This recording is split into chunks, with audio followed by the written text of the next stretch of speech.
Hello, my darlings. In the previous video, I read Old Granny Fox by Thornton W. Burgess, chapters 1 and 2. We learned that Reddy and Granny was having trouble finding food in the winter. We left knowing Granny and Reddy planned to go duck hunting. Let's see what happens next. Chapter 3. Reddy is sure Granny has lost her senses. Just as I thought, muttered Reddy Fox, as he peeped through the bushes in the bank of the big river and saw Quacker swimming in the water where it ran too swiftly to freeze. We've got just as much chance of catching him as I have jumping over the moon. That's what I'll tell Granny. He crept back carefully as to not be seen by Quacker, and when he had reached the place where Granny was waiting for him, his face wore a very impertinent look. "Well," said Granny Fox, "what shall we do to catch him?" "Learn to swim like a fish and fly like a bird," replied Reddy in such a saucy tone that Granny had hard work to keep from boxing his ears. "You mean that you think he can't be caught?" she said quietly. "I don't think anything about it. I know he can't," snapped Reddy. "Not by us, anyway," he added. "I suppose you wouldn't even try?" retorted Granny. "I'm old enough to know when I'm wasting my time," replied Reddy, with a toss of his head. "In other words, you think I'm a silly old fox who has lost her senses," said Granny sharply. No, I didn't say that," protested Reddy, looking very uncomfortable. "But you think it," declared Granny. "Now look here, Mr. Smarty. You do just as I tell you. You creep back where you can watch Quacker and all that happens, and mind that you keep out of sight. Now go." Reddy went. There was nothing else to do. He didn't dare disobey. Granny watched until Reddy had readied his hiding place. Then what do you think she did? Why, she walked right out in the little beach just below Reddy and in plain sight of Quacker. Yes, sir, that is what she did. Then began such a queer performance that it is no wonder that Reddy was sure Granny had lost her senses. She rolled over and over. She chased her tail round and round until it made Reddy dizzy to watch her. She jumped up in the air. She raced back and forth. She played with a bit of a stick. And all this time she didn't pay the least attention to Quacker the Duck. Reddy stared and stared. Whatever have come of Granny? She was crazy. Yes, sir, that must be the matter. It must be that she has gone without food for so long that she has gone crazy. Poor Granny. She was in her second childhood. Reddy could remember how he had done such things when he was very young, just by the way of showing how fine he felt.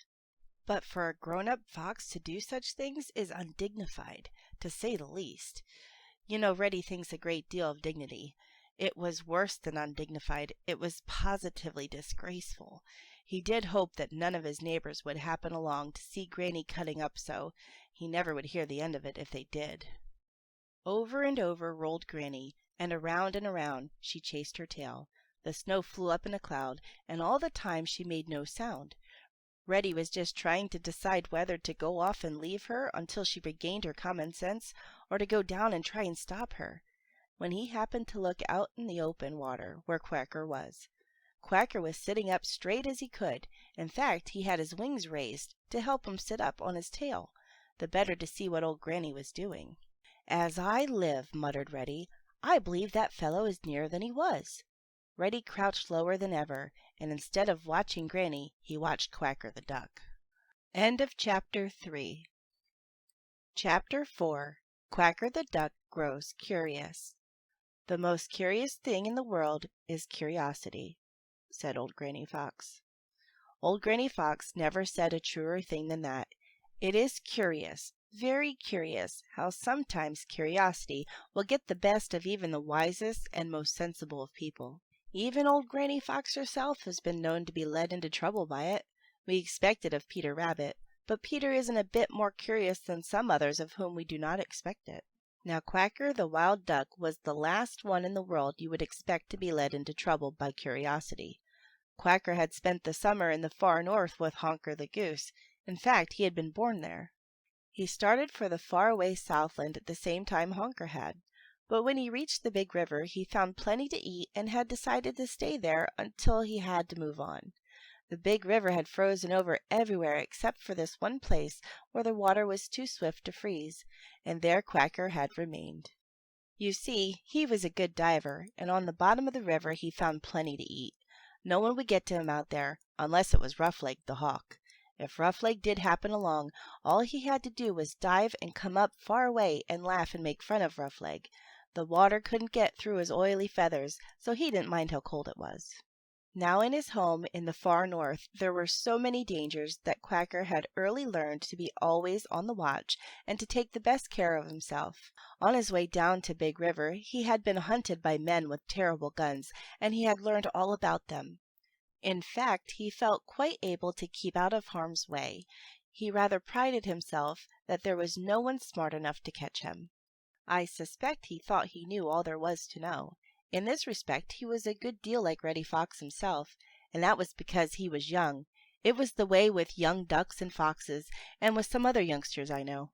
When Quacker first saw Granny Fox on the little beach, he flirted his absurd little tail and smiled as he thought how much she wished she could catch him. But so far as he could see, Granny didn't once look at him.